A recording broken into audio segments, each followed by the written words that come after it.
Hey there, Facebook Live. It's Vanessa here, a motivational speaker and head coach at Live, Love, Give, on a mission to help those who want more out of life to step up, to own who they really are, to own what they really want, and to have the courage and the confidence to go after it and be all of who they are.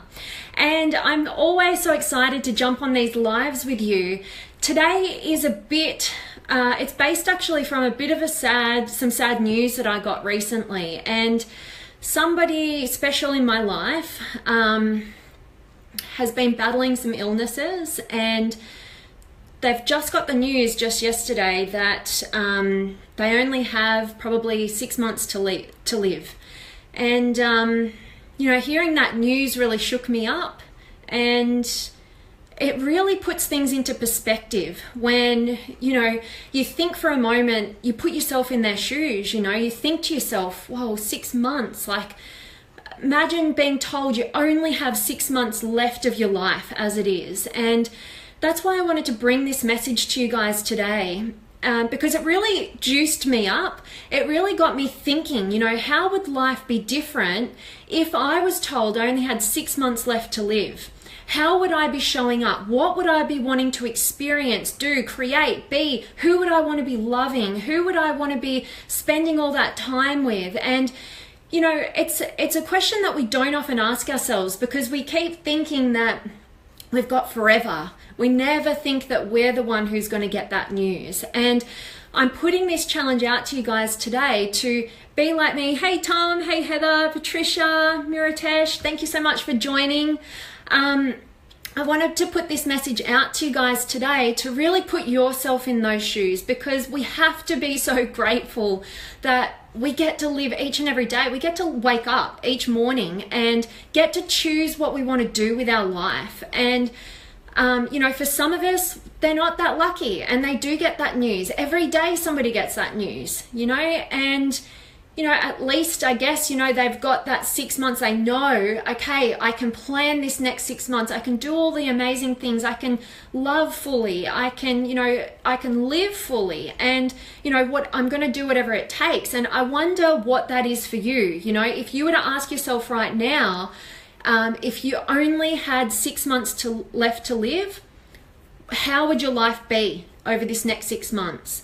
And I've got, Ali has said, will spend my time with my parents. Beautiful. Yeah, definitely. I mean, that's so important. We take our parents for granted so much, don't we? We always think that they're there, they're expected to love us, nurture us, give us everything we want. And, it does take sometimes a painful thought to trigger us, to motivate us into living life, and, and what I also wanted to share with you guys, so I'd love for you to comment, let me know what you guys would do if you only had 6 months left to live. And then my question is to you right now, why aren't you doing it now? Let's all do it. Like, this is building a lot of consciousness around how our true deep self really wants to experience life. And why are we waiting? What for? How do you even know that you've even got 6 months, even if you don't get that news, So definitely, I want to hear from you guys. What would you do if you got that news, you only had 6 months left to live, and what can you do? What's one piece of that you can start doing right now? Because we all want to live a life free from regrets. None of us want to get to the end of our lives, no matter when that is, feeling like we missed out. We didn't do something we feel we should. We did things that we didn't want to do. Or, generally it's always going to be because we felt like we missed out on something. We stopped ourselves. We held ourselves back. And what I wanted to mention to you, there's this amazing, incredible book by an incredible woman by the name of Bronnie Ware. And she wrote the book, you may have heard of it, The Top 5 Regrets of the Dying. And I wanted to address those with you guys today. If you've heard it, it's always good to think about it again. And I think it gives great context to living a regret-free life. And if I was given that news, I've only got 6 months left to live, I'd be quickly reviewing what those top 5 regrets of the dying are. And I would be using the wisdom of those people who made it to the end of their lives and they were full of regrets. I want to use that wisdom. And Bronnie Ware, you know, she was a palliative care nurse who interviewed all of the different people on their deathbed, and she asked them, you know, what is your number one regret about your life? And she started a blog, and it was just a small time sort of thing, and she started correlating all these answers that she was getting from all of her patients, and she started to see all of these patterns. And that's why I think it's such a valuable book, and why I'm going to share those 5 top regrets of the dying with you, in hope that something triggers you today. Something triggers you out of the comfort of, you know, the belief that we're just going to be here and nothing ever's going to happen to us, or not for a long time, and trigger you into this right here, right now, to recognize where you need to step it up in your life in order to ensure that you live a regret-free life no matter when it ends. So, the number one regret of the dying is that I wish I had the courage to live a life that was true to myself rather than one I felt was expected of me.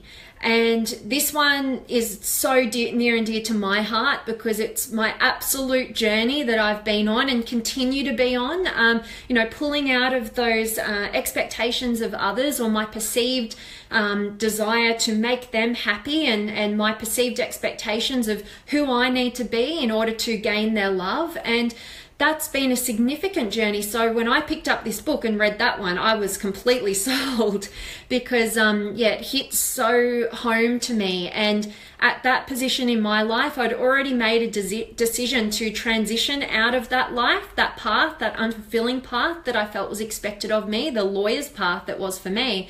And it was such great reassurance that I was on the right path when I knew that, you know, that's the number one regret of the dying. I wish I had the courage to live a life true to myself rather than one I felt was expected of me. You know, there is such wisdom in that. So I challenge you to think about in your life, are you on your own path? Are you on a journey that is truly aligned to who you are and what you want?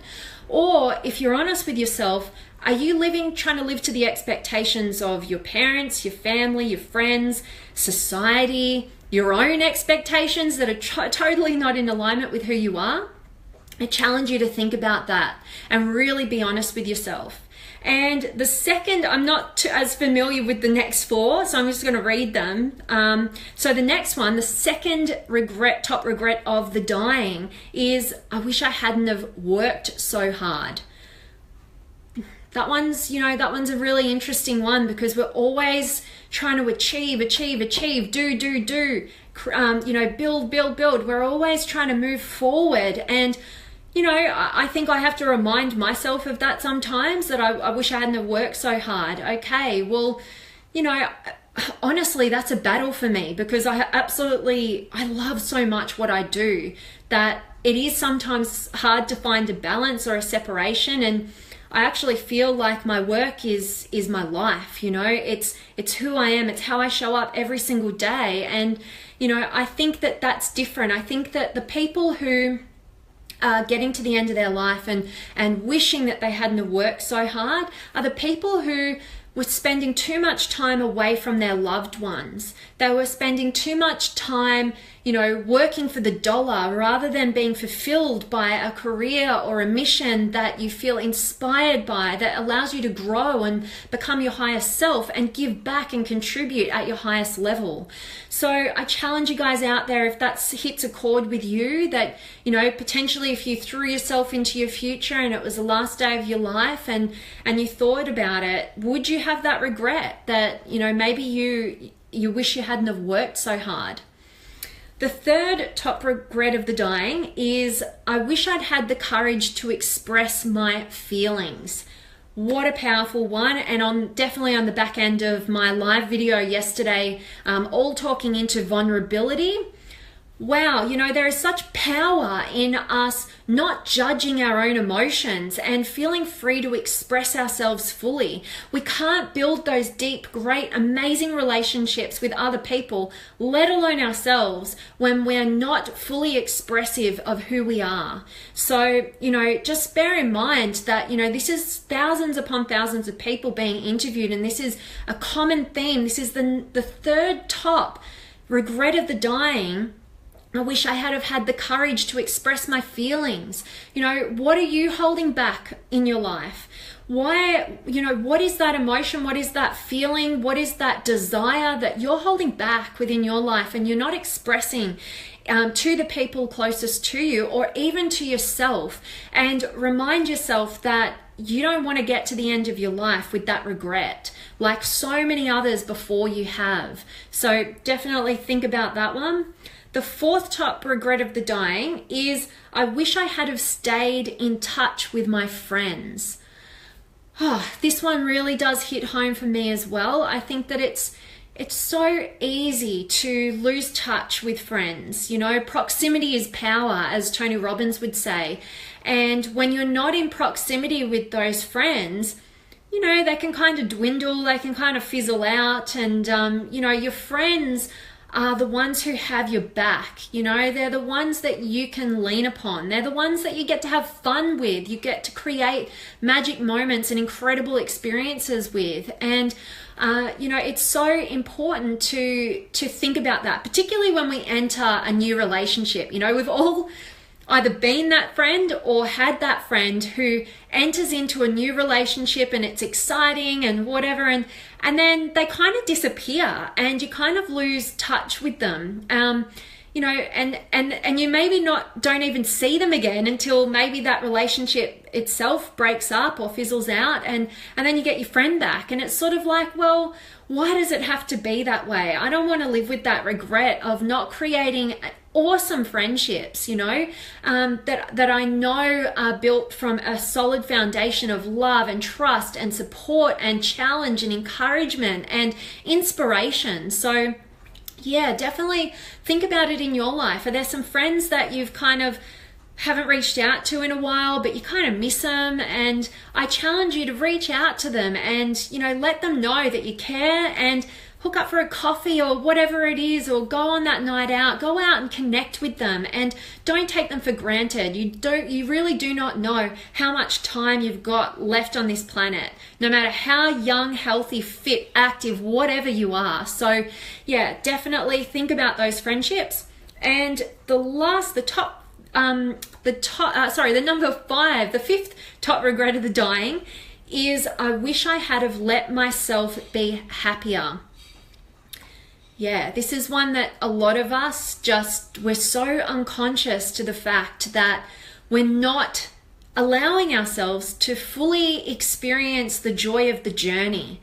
You know, we're looking to this thing in our future that's going to make everything amazing. It's, you know, once we get to this certain goal, or we achieve this certain relationship or health or, you know, career or reward or acknowledgement or whatever it is, some place out in the future, we don't actually allow ourselves to be happy right here in the moment and enjoy the journey. And you know, as cheesy as that is, that's what life is all about. You know, you've got to be right here, right now, and you've got to find a way to be grateful for the way things are right now, or you're never going to be grateful for the way things become in your future. You're going to reach that goal or whatever, and you haven't learnt the lesson of being grateful in the moment. It's always something projected into the future. So, I hope that this has been valuable, and yeah, thank you so much for joining, Jonathan and Mary and Ali and Ed. There's nobody behind me. What are you talking? Somebody's asking, well, nobody behind me, and yeah. Oh, I love that Jonathan's saying that I've been in this situation firsthand and have just recently found my direction. That is so awesome. There is nothing more inspiring and energizing than finding your purpose or your direction. And I'm a big believer that direction, that purpose, is going to change. You know, we're constantly evolving and growing and experiencing new things and changing as individuals. So, you know, I hate when people get really stuck in that idea that there's only one purpose for the rest of their lives and they can't find what it is, and it stresses people out. But, you know, you can get in touch with what is your direction and your purpose right now. And I love to hear that from you, Jonathan. Thank you so much for sharing. That's awesome. And yeah, let me know, guys, what would you do if you only had that 6 months left to live? How would your life be different? What would you start doing and what would you stop doing? Those are some awesome questions for you. And, you know, just thinking off the top of my head, because I hadn't thought about those questions, but, you know, one thing that I would stop doing is filtering my life through my perception of the people around me. You know, it's something that I've worked so hard on, and I've come a long, long way. I can definitely see that, but it still comes up for me. I still at times feel like, you know, I get worried that I can upset people and people close to me, and you know, that is such a journey, but I'm on it. And, you know, I had an amazing call with a friend of mine last night who was so kind enough to really give me a little bit of coaching and put me on the opposite side to what I'm normally on. And it really did wake me up to the fact that, you know, those little symptoms that can come up that you think are the problem, deep down, you know, I found out last night that I wasn't fully living to my truth. I wasn't being totally 110% honest with something out of fear of hurting somebody. And that was creating issues with my own self-belief. So, you know, it's so important to be true to yourself and definitely tap into what that is. Be honest with yourself, because yourself, deep down, you know when you're not being fully authentic, and it'll show up in other ways of fear and self-doubt and lack of confidence and all of those things. And yeah, so I hope this message has been really valuable to you. Yeah, let me know in the comments below. I can't wait to hear from you. And just a quick little side note, if you haven't noticed, I actually started up my page, my Vanessa Jane Patrick Live, Love, Give page just yesterday, just last night. And I would absolutely love if you could come over and support me over on that page. I've got awesome content coming out there. And also, if you want to really get more clarity over who you are, what you want, and build that confidence, I'm offering 15-minute power sessions with me where we jump on a call. I'm going to help you with your number one biggest challenge, the roadblock holding you back, and help you break through. So I'll leave a link for that, and you can book in a session with me, and I can't wait to connect with you and meet you. And thank you again for everybody who has been on this call, this Facebook Live, and I appreciate you all so much, and sending you so much love, light, and gratitude, and I will see you guys tomorrow.